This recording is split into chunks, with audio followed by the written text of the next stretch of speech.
Hi everyone, welcome back. So today I've come to a seaside resort that I personally love, and unfortunately in a recent Which survey was ranked at the bottom of seaside resorts.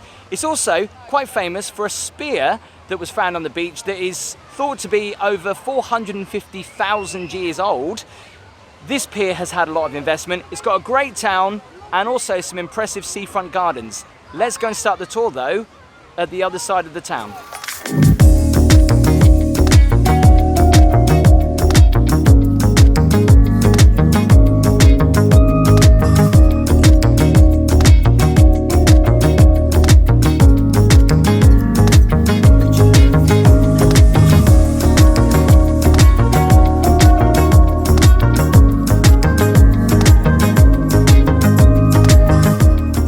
So we start the tour here outside of the town hall, which is also known as the Princess Theatre in Clacton.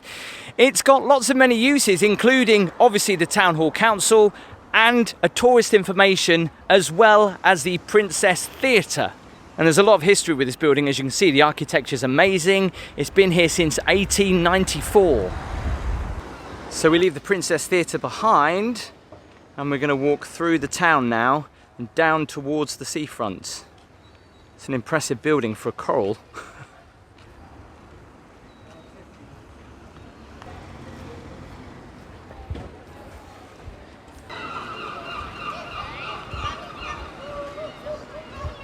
So this little area here reminds me of Regent Road in Great Yarmouth, although it's a lot smaller, and well, there's just a couple of amusements on here, and that's about it as we head down towards, I guess, the main part of the seafront, which is the pier and into the Seafront Gardens as well. Don't know if you can hear me because the seagulls are being extremely loud today.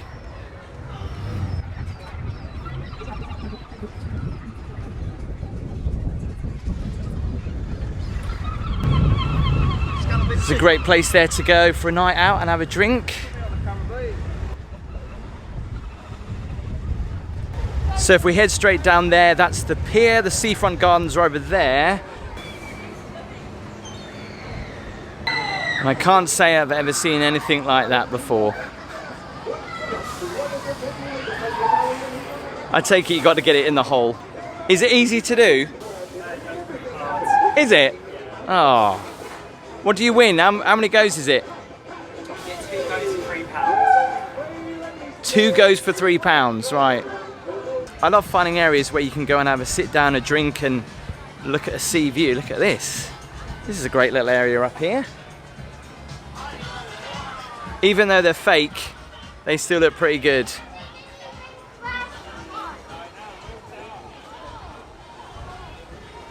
Yeah, great place to come and have a drink. So these are the Clacton Seafront and Marine Gardens. They actually have green flag status. And what does it mean? Apparently it means it holds the Green Award, which is a national standard for parks and green spaces in England and Wales. The award scheme began in 1996, and it's a means of recognising and rewarding the best green spaces in the country. It's also seen as a great way of encouraging others to achieve the same high standards, creating a benchmark of excellence in recreational areas. And the attention to detail with the gardens are pretty impressive. Great British flag there. So this is the rose garden. Not many of the roses are actually in flower at the moment. Bit of a shame. Places to sit. So there's a lot here to check out. You've got the sensory garden, of course the model yacht pond, a Mediterranean garden, a sunken flower garden, and a memorial gardens and chain plot too. So as you can see, they stretch all the way along the seafront. So it is quite a good long walk. And I love the way they're all segregated. So you can walk in here and you know exactly what you're going to get.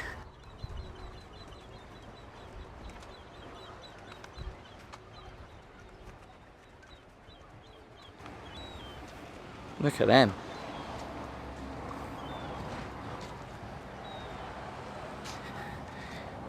Yellow, definitely my favourite colour for flowers. This one is the sensory garden. So these plants have been carefully chosen either for the sound they make when the wind rustles through the leaves, the scent that wafts through the air from the flowers, or the feel of their rough bark and soft felty leaves. Well, let's go and have a listen, smell and look. I can't hear much.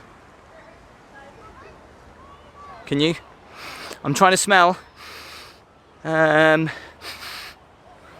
Nope, can't smell much. So let's check out the velvety leaves on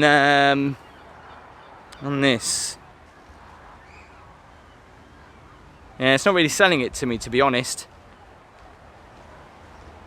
So we're about to walk into the Mediterranean garden. All the plants in this garden are of Mediterranean origin and therefore can withstand a high degree of sunshine and lack of water, which is something we don't get too much in the UK, although we are going for a bit of a warm spell and not much rain. So that's an olive tree, I believe, isn't it?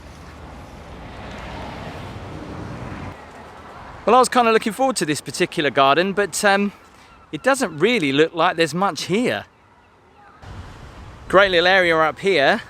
Not sure why there's only just 2 benches there and there's none this way.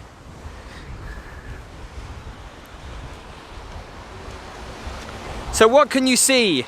Over there, you'd get towards Jaywick and some pretty nice beaches. There's also another Martello Tower just there. And there's also one just here. And yes, we find them at every coastal resort and each one is completely different. And most of them are not used anymore, which is a bit of a shame. But this is the boating lake. Not getting much action today.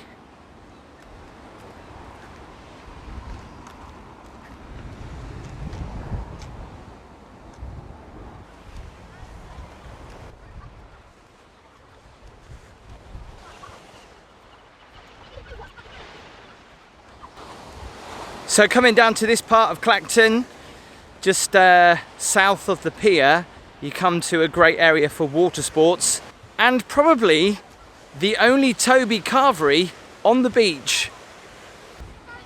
So you can see the pier in the distance.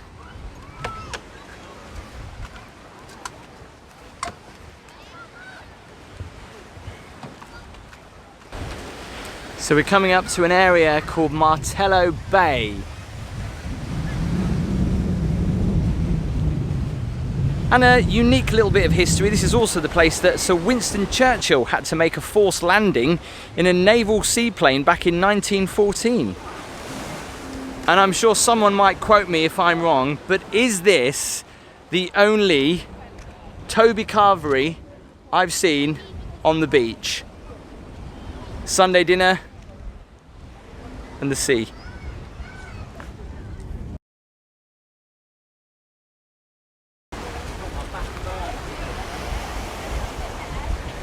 Most lifeguards in the RNLI have little portable places on the beach up and down the east coast, but this one is pretty impressive. Does anybody sit up there? Yeah, we do. Do you? Yeah. That's a great place to sit and look out over the water. And checking out the temperature today, 26 degrees, yeah. And when I film this, we are in the middle of a heat wave still, 26 degrees, water temperature 18. That's the warmest I've seen it, I think. And Clacton's got loads of these Martello Towers. There's one there, and there's obviously this one in front of us. And another little bit of history. As we come up to this area here, you might see houses, but this was the beginning of the second Butlins camp to be built in the UK at Clacton-on-Sea. So that is where we are along the beach here, and all of this in front of us would have been the Butlins Site, which was here from 1936. It was pretty impressive. It contained a miniature golf course, a boating lake, and Billy Butlin added an amusement park. If anyone's got any memories of the Butlins Site here, let us know in the comments. And I'm not sure if you can see, but dotted along the beach, they've added palm trees on the beach. Can you just see them? There's some there. And there's some more over there. So if you haven't been here for a while, you might notice that this looks a little bit different. They've spent a lot of money, in fact millions of pounds on this pier, including a lot inside. Let's go and check it out.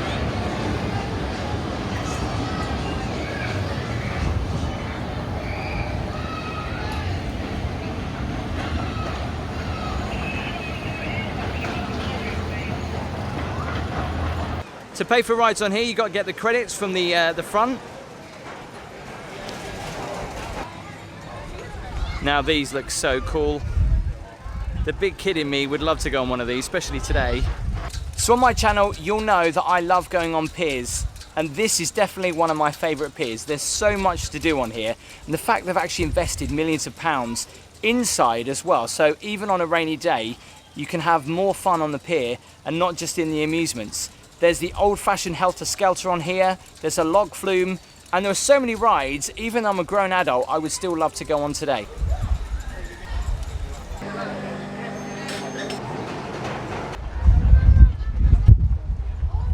So all the busyness of the front part of the pier, you come up to the Jolly Roger, which was built back in 1893 and has played a significant part in the pier's history. It helped to become a leisure pier rather than just a working platform, as it began life under the control of its first owners. The building was first known as the Pier Pavilion before being renamed the Jollity and then the Jolly Roger. Just look how much space you've got up here. It's amazing. A lot of people use this area to go fishing. They look like bus shelters, don't they? And as always, I like to get that perspective underneath the pier. Look at this.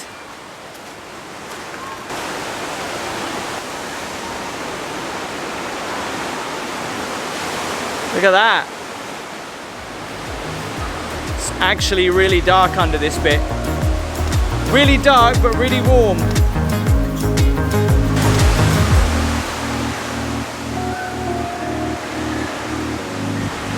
So that was my tour of Clacton. Thank you so much for watching. As always, please make sure you give the video a thumbs up. Make sure you subscribe as well, and I'll see you next time.